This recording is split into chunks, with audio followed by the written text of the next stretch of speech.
Welcome in episode 14 of the Just Tone In podcast with your hosts, Justin Mazzola and there he is. There he is. Friday night. We are Friday night, 9:36 p.m. after a long work week for the both of us. yeah. Um, Still gotta make the podcast happen, right? got to make it happen before the. The games. Do Yeah. teams play on Saturday? Yeah, Or there's is it two of the games okay? are on Saturday and two are on Sunday. Before the Saturday and Sunday games, big games, second round of playoffs this week.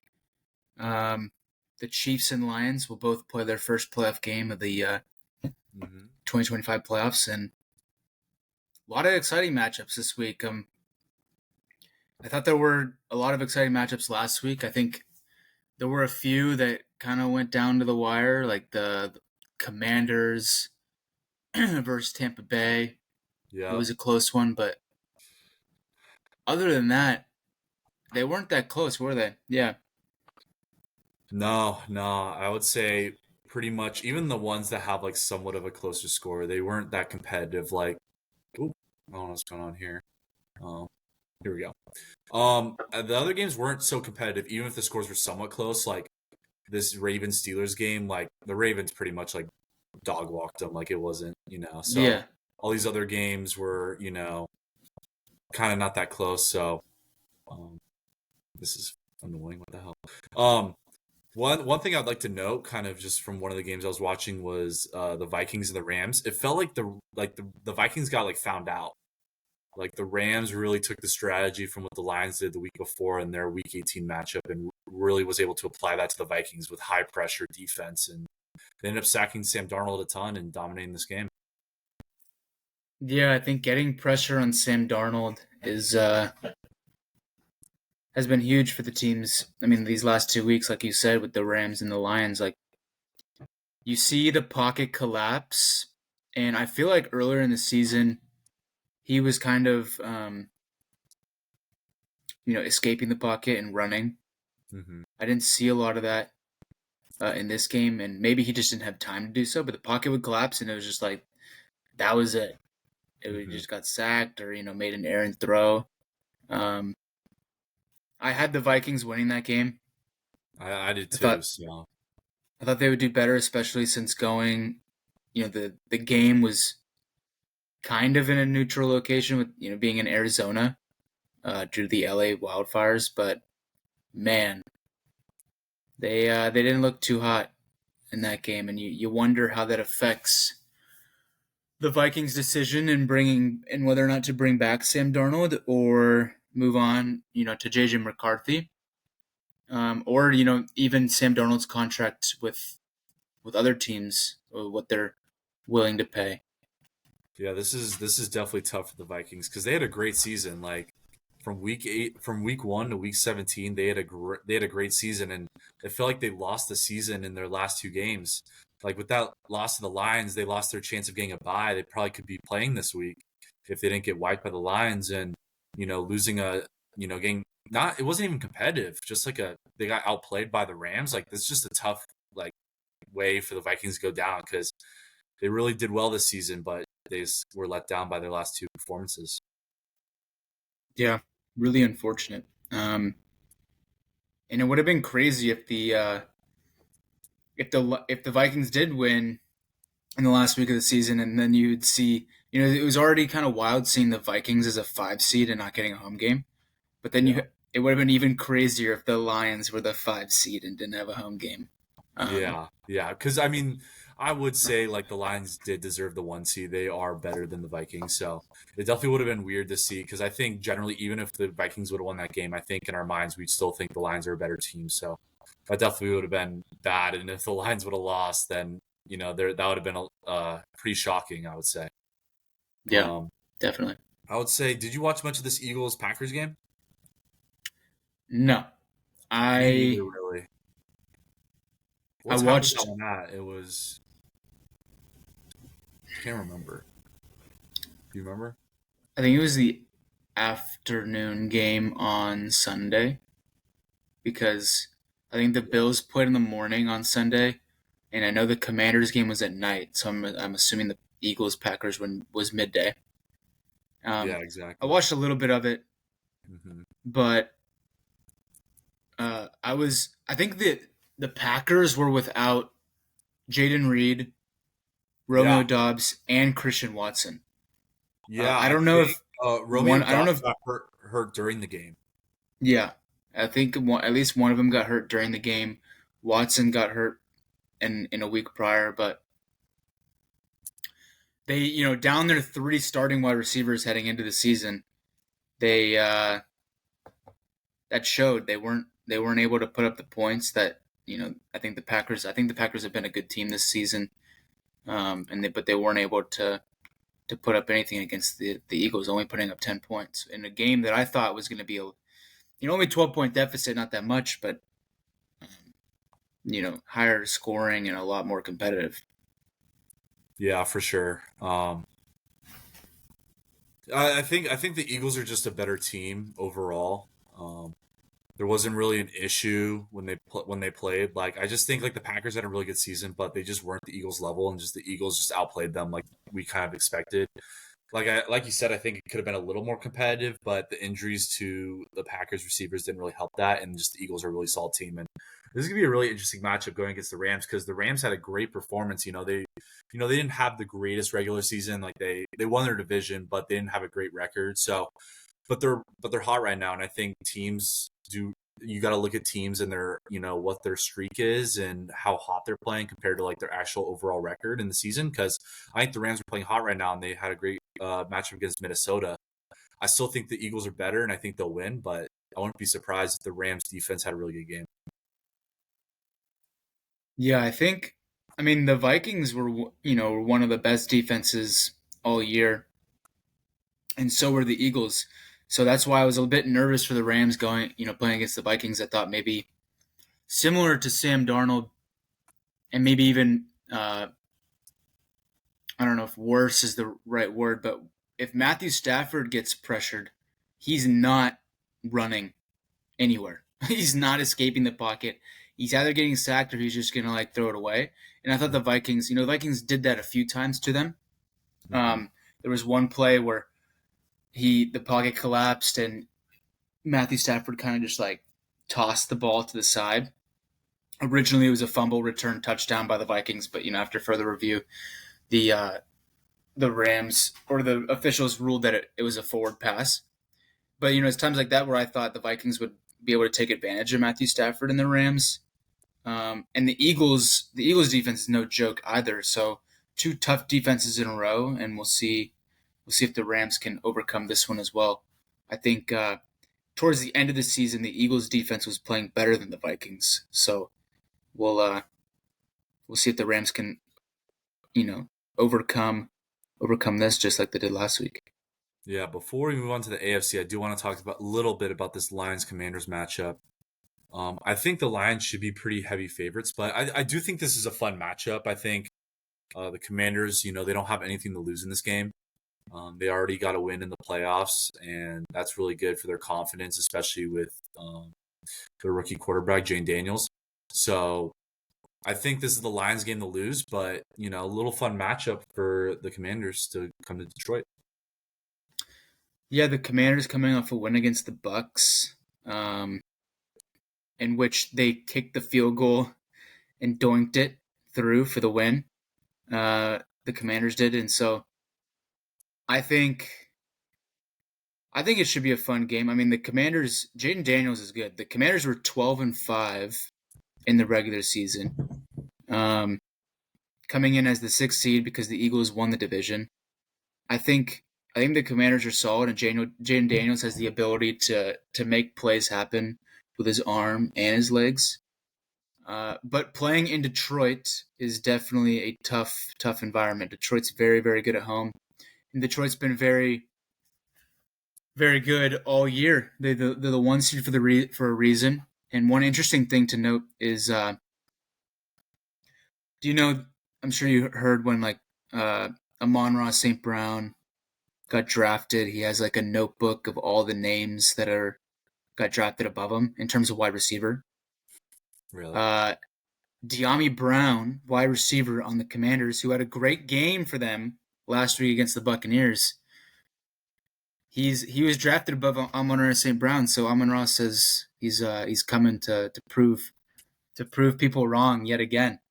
Yeah, I don't even know though how Amon Ra much. is a Pro Bowler and this guy's kind of had like a fluke game, Amon Ra still got the mindset, I guess. Yeah, but but just to show like this guy was drafted ahead of him, Right. Amon Ra is going to try to show him up again and showcase that a ton of people made a mistake. If I were Hmm. Amon Ra, I would be like, who cares? It's been a while. You've proved that you're better than a lot of the people that were drafted above you. You got paid this offseason, and then you got like $120 million contract. He's on the Lions. Arguably the best team in the NFC. Uh, you know, focus No. focus on yourself more than I mean, I wouldn't just say proving. it's like that deep for Amon Ra. I think it's just good to find like some extra motivation, especially in a matchup like this where you are heavily favored.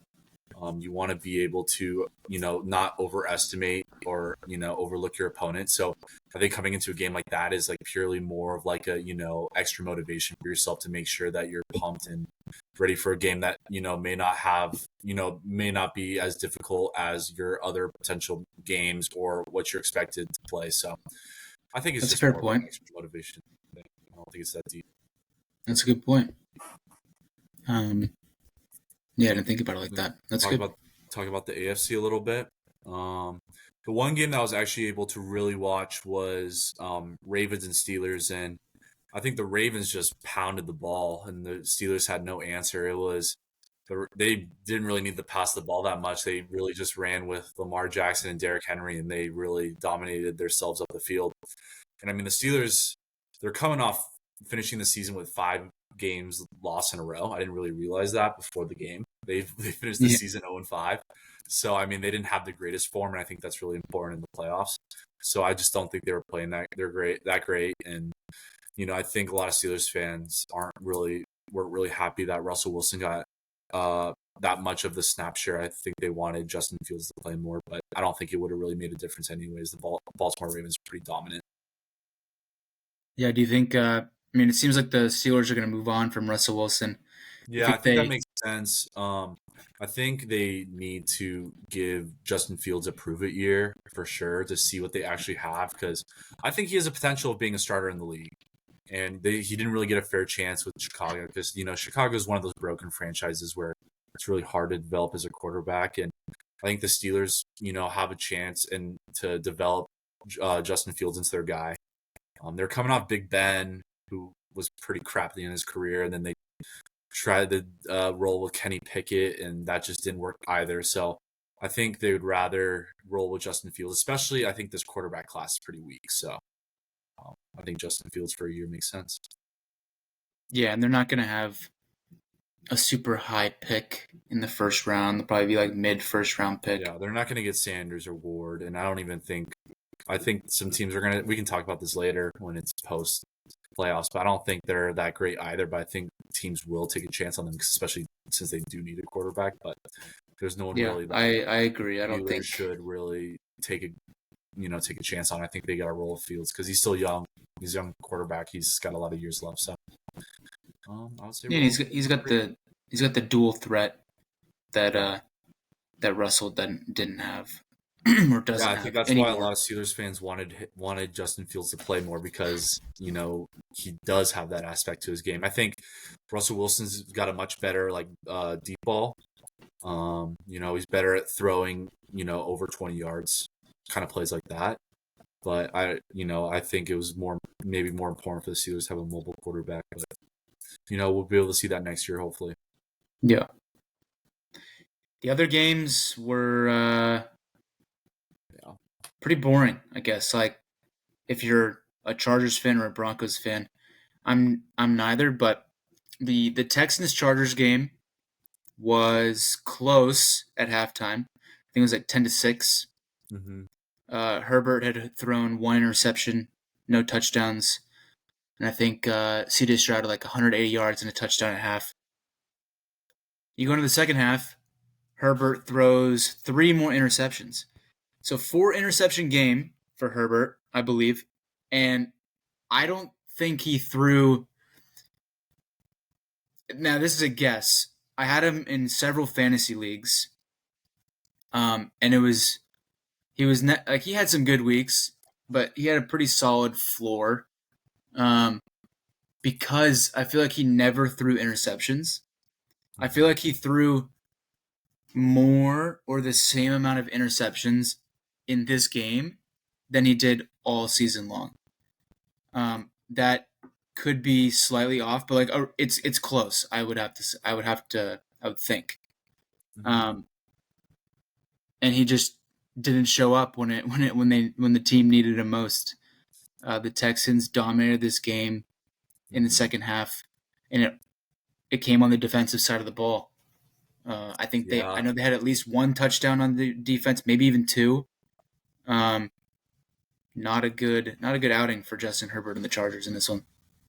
yeah, not at all. And I think the Texans. I think this is a tough matchup for them playing against the Chiefs. I don't think C.J. Stroud's playing his best football that No, we've seen, and I don't think he's ready to compete against Patrick Mahomes because playoff Mahomes is we know what we're getting here. So I think this is gonna be a really tough matchup for the Texans, and the one seeds are really getting some favorable matchups heading into their first game. So um, I think I think the Texans got a tough challenge in front of them. but we need the Texans to win, bro. That's We what I'm saying. need Like him to win. I would because if the Texans win, like I don't think they're making the Super Bowl. I think one of these bottom teams, either the Bills or Ravens, will. So if the Texans can win, we can just get the Chiefs out and not worry about it. So I'm on your side with that. Yeah, I think the biggest game of this 4 game slate is the Bills Ravens. Yeah, I I love think this matchup. I love this matchup. This can be a fun game. it's going to be hopefully crazy. Who do you want to win this game? I guess don't not who would I get Hmm. who do you think has a better chance of beating the Chiefs? Or do you think it's pretty even? The Bills did beat the Chiefs in regular season. The Hmm. Ravens did not. I believe the Ravens played the Chiefs in the first game of the season on Thursday Night Football in Kansas City, and lost. Whereas the Bills played the Chiefs in Buffalo and won. But now both of these teams will have to go. If the Chiefs win, they would have to go back to Kansas City, and that's a tough place to win, especially in the playoffs. But who do you think has a better chance? Man, this is tough, dude. This is like flipping a coin, honestly. I think they're both really even, and they both have the chance to beat the Chiefs. It's not like either one of them kind of has a tougher chance. I would lean the Bills.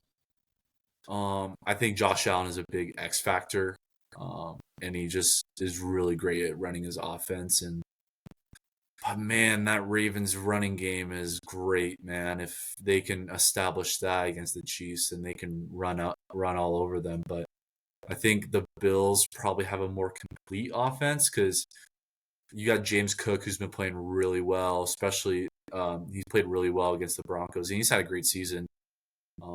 And Josh Allen, good throwing game, but I think the rate it's just more complete, I would say. So I would lean Bills, but it's a hard decision. Yeah, I think. I mean, my hope is that whoever wins this game, I'll be rooting for the Bills.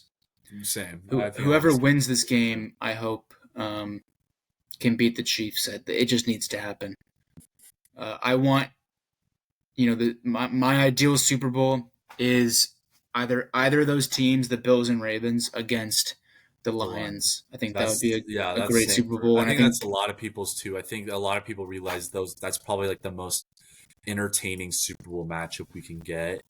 yeah, Dude, I mean, I'm gonna be devil's advocate. Like a Chiefs Super Bowl is gonna be entertaining against the Lions, like no doubt. Or the Eagles. I think that you could throw the Eagles in there in that NFC, conversation. They can make it fun as well. I mean, the Chiefs will make it fun, but I just don't want to deal with that, man. Like it's just it's not enjoyable hearing that over and over again. But as just watching the game as a whole, but the specific game, like the game will be good regardless. yeah, I think so. Um, and I think in the AFC is a toss up Mm-hmm. between the Chiefs, Bills, Ravens coming out of that. Mm-hmm. Um, I'm pulling for a Texans upset, but as you said earlier, it seems highly unlikely considering the way the Texans' offense has played recently, and I don't think the Chiefs' offense will make the same mistakes as the Chargers did. Mm-hmm. Patrick Mahomes is not throwing 4 interceptions. It'd be great if he did, but I don't think that happens. Mm-hmm. And I think on the other side, there's some good teams in the NFC, but it's the Lions' uh, conference to lose. Like they have to make it, and I really want them to make it out of it. Mm-hmm. It would be a good Mm-hmm. story. They've never made it to the Super Bowl, the Lions, Yeah. Mm-hmm. and I think they deserve it this year. They've been Mm-hmm. terrific. I will say, like I said, I'll throw the Eagles in there as well. I think they have a chance to beat the Lions if they do face off in the NFC Championship. But I think they're the only team that can knock them off. Yeah, but lots of good games, lots of good games this weekend. Um, Yep. be It'll be fun. I think I don't know how much football I'll be able to watch this weekend.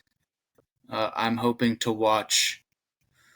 I'm hoping to watch the Bills Ravens game though. That's the one I got my eye Yeah. on, and that's Hmm. the one that I Yeah. I hope can eventually beat the I Chiefs. think it'll be a little bit easier for me to watch the Sunday games. But Yeah, I'll make sure, which I think are better matchups in whole, which I'm fine with, because I think the Chiefs and Lions are pretty sizable favorites. So I think, I mean, maybe probably because it's, a 5 o'clock game, probably easier to watch than the Chiefs game. That's probably gonna be the hardest game to watch. But um, I think I'll be able to watch the Sunday games for sure, and those will be some tighter matchups. But I'll be able to follow along on the Saturday games at least and know what's going on. yeah, definitely. Because not too many games to follow. I think it's definitely nice when it especially when you've been watching a whole 18-week season and then you have a sizable amount of games around 3 different days in a row for the first round. It's definitely more easier to consume and follow along. So, and it's the best teams in the NFL right now. So exciting stuff. All right. Side note: the Lakers just finished their game against the Brooklyn Nets. Oh, did you? D'Angelo Russell Oh making God. the return to LA. I just checked the score. The Lakers should handle the Nets. They're not doing anything right now. I don't even Right. think Cameron Johnson played today, who's their best player. Um, they got Ben frickin' Simmons. But We were without AD. We won by 1 point. I'll So take it. when we started this episode, I turned it off. I think it was tied in the fourth quarter. So I checked right now. We won by 1. And guess so. Wait a second. Okay, we were up by 4 with like a minute left. D'Angelo Russell miss. Austin Reeves miss. Clowney miss. Austin Reeves miss. So like a bunch of misses in the last minute. Nobody makes a shot. No. No. Clowney made the 3-pointer. Sorry. No. With 37 seconds left. Makes it a 1-point game. Austin Reeves gets a 6-foot turnaround fadeaway. Misses. Okay, so with 19 seconds left on the clock. So the Brooklyn Nets get the last shot. They're down 1. D'Angelo Russell has the opportunity to be the villain. He's got a Oh. 3-point pull up. Misses. LeBron James rebound. Game over. Wow. That would have been That would have been really tough if that would have been D'Lo put the that would have Lakers been to a bed. kick in the nuts right there. I think that's probably the best way to describe it. It would have been terrible. I mean, we traded him away, and We got I feel Dorian. like, and then and then if he would have Well, ended we it were like talking that, about this. We were talking about this a couple months ago about Dorian Finney-Smith in that yeah, trade. I think I don't really know how I feel about the trade, but I think well, it's still early. It's still early, and I think Dorian is a bit more versatile and kind of is what we need. Because I think we had a lot of guards, um, especially a lot of young guards that I think even if we're not making the playoffs, we're still developing like Max Christie and Dalton Connect and Reeves, obviously. Um, so I think regardless, I think it made sense to let go of D'Angelo Russell just to kind of give these younger guys because we don't know how the Lakers are going to look in the next 3 years. Is LeBron still going to be playing in 3 years? I don't know. Is AD still going to be on the team if LeBron retires? I don't know. So I think we have to start, building that as much as you kind of have to do both because you want to, win with LeBron AD, but we're just, not that. We got to accept how it is. We're not a top 4 team, not we're a fringe playoff team. Yeah. It's just kind of how it's been the past few years, and it's definitely frustrating, but I think you kind of have to do that balancing act of, being able to compete, but also developing guys at the same time. I just be able to do both. I just wish the Lakers could have 27-year-old LeBron right now. Like, can we make that happen, bro? Like, oh my gosh, that would be crazy. Prime LeBron would be crazy. It's you're right. The Lakers right now they're the 6th seed in the West, but they got a tough stretch of games ahead. And the West is so tight. They're the 6th seed, but like they could fall to the 11. They could fall to the 11 in a matter of days. So yeah, right. So you got to take it with a grain of salt and know where you kind of are and what range you're at.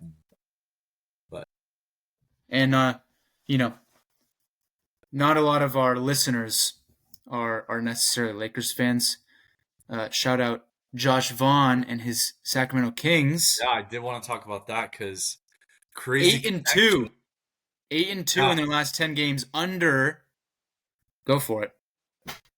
New head coach Doug Christie. Is he still the interim? Is he still listed as the interim? Or I think it's still interim, but I think he's the head coach, and he's gone 8-2. He lost to the Lakers, like his first game of being a head coach, and since then has gone 9-1, 8-2 in his first 10 games of being a head coach for the Sacramento Kings, and they were a team that was like 6 or 7 games below 500. They're either at or a game above 500 now, really making a good turn middle of the season.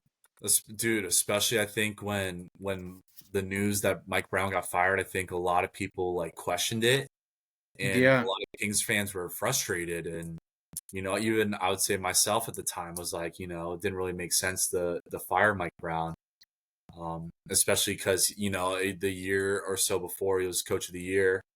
I know. So like you wouldn't think you'd fire a coach that soon after that, but I think the Kings knew what they were doing, dude. Maybe they saw in the future. I don't know how that move is. It's gotten better than I think a lot of people initially anticipated. But it's cool to see Doug Christie take over the reins and really help this Kings team climb back into contention and make a run because it's kind of a tough window with De'Aaron and Sabonis. De'Aaron wants to win. And he hasn't been afraid to vocalize that I don't know if I can stay in Sacramento that much longer. It's just natural, like very similar to, in a different sense obviously, but comparable, like Boogie Cousins. Like Boogie was in Sacramento for a very long time and they weren't able to do anything with him. He's like, I want to win. He's definitely more vocal about it and more of a character about the whole situation. We know, but that's just kind of been like the trend with like King Stars. So I think being able to go on a run like this in the middle of the season has been huge for the Kings, not only for their season, but being able to retain their players. Yeah, 100%. I mean, they signed DeMar DeRozan through a 3-year contract in the offseason, and, he's definitely older, right? Not as, in the beginning of the season, I feel like he wasn't as good as he had been in recent years. Post firing Mike Brown, I mean the man's been on fire. He's been clutch in crunch time, and I think there were rumors that De'Aaron Fox was requesting a trade or like wanted, could want to go elsewhere, or teams were inquiring about him.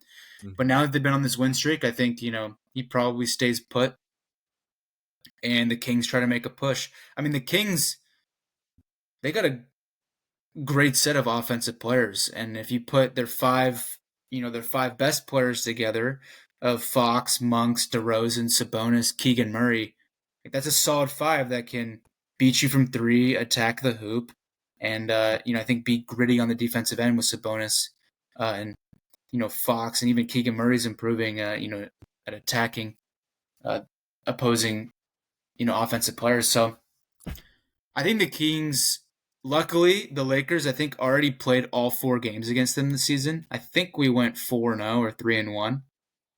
I would be scared to see the Kings as they're playing right now. The rest of the season, they beat the Celtics by a lot. I think they just had a recent victory over Houston, who's been playing really well. I think they beat the Timberwolves. Like they're beating high quality teams during this win streak, um, and they're looking good doing it. Yep. Well, that's good to see for the Kings because a lot of Kings fans were saying that they were losing hope. So definitely shouldn't be losing hope. Should be very optimistic, especially what can happen in the next few months. Yeah, and I guess last thing I'll say is before the season, or I think before the season, or maybe in the very beginning of the season, we had Josh Vaughn on the podcast, and we were talking to him about the Kings, and he's like, my my well being, like my mental well being, rests with the Sacramento Kings this season. I will be watching all the games, and if they were doing well, I'm going to be feeling great. If they're doing bad, I'm going to be feeling terrible. Then, prior to the Mike Brown firing, he had told me that he doesn't even watch the games anymore. Like he had given up. He had given up, dude. And I bet now he's feeling so good on an 8-2 win streak at or above 500. And we'll see how that his feelings fluctuate rest of the season. Yeah, But he's an you he's an better. emotional character. Yeah, because I don't want to be that person, but I think just the natural trend of a season is you're going to go on winning streaks, you're going to go on losing streaks, and I do think the Kings at some point will have that stretch, and it's And just it's up to Vaughn to frustrating. stick with him. Yeah, and he's like every time I'm up here, I feel great, and then they lose again, and I feel like shit again, and then they go, and like, and then like you don't like it's just not like you might complain like that, but that's just kind of that's what you get if you're betting basing your emotions on how the Kings perform. Like that's just kind of what you're gonna get. So we'll see. Hopefully they don't have that streak, but you can't be shocked or surprised if it does happen because that's just the natural of every team. I mean, especially the Kings, just in the history of the past forever, Long really. time, long time. So yeah, I couldn't even put a time span on it. So yeah, we'll have to see. We'll have to see. Well, best of luck to the Lakers. Best of luck to the Kings. Yes. Um, Mhm. and we'll see how the rest of the season goes. As for the NFL playoffs, 4 big games this weekend. See how those go. I mean, I'm hoping for some good games. I thought, we were thinking the first round of the playoffs was going to be crazy, and it ended up not being that competitive. Now the second round, the matchups are, a bit better as the teams get better. The teams remaining are oftentimes the better teams, so these games should be better. And I hope it's a great weekend for sports. What I'm curious to see is with the college football playoff, we saw the trend that the teams that had the buys really struggled and lost their matchups, and I'm curious to see if that's has any sort of impact or it's just different just because it's a professional team compared to a college team. It's just different levels. Yeah, I think the one thing that helps with the buys in the NFL versus college is they actually have home game. Wait, or were they home games for Arizona State and all those other teams? Well, they're I don't know bowl if they. games. I think they're at neutral sites. Yeah, so it might help that Kansas City gets to play at Kansas City. They haven't had to travel for anything. They've been able to practice and prepare. Hmm. And same for the Lions, as well as like you said, these are professionals. Yeah. Um, these are two teams with some of the best coaches in the league. So I feel like they'll be Yeah, maybe the first few plays would be a little rusty, but they'll get there. I think for the They'll get it NFL, going. it's more of a benefit for sure. Especially since it's such a physical league, you get that week to relax, to get your body right and more recovery. But yeah, I think you hit the nail on the head right there. Yeah. Well, unless you got anything else, I think that that wraps up episode 14 of the Just Hone In podcast. If you're listening on YouTube, click that bell, like the video. We'd appreciate it. These are your hosts, Justin Mazzola and Adam Honer. Make sure you turn those notifications on, because if we film a late episode like this and you want to listen before the games start, then that's really the only way to keep track. So hit that bell too.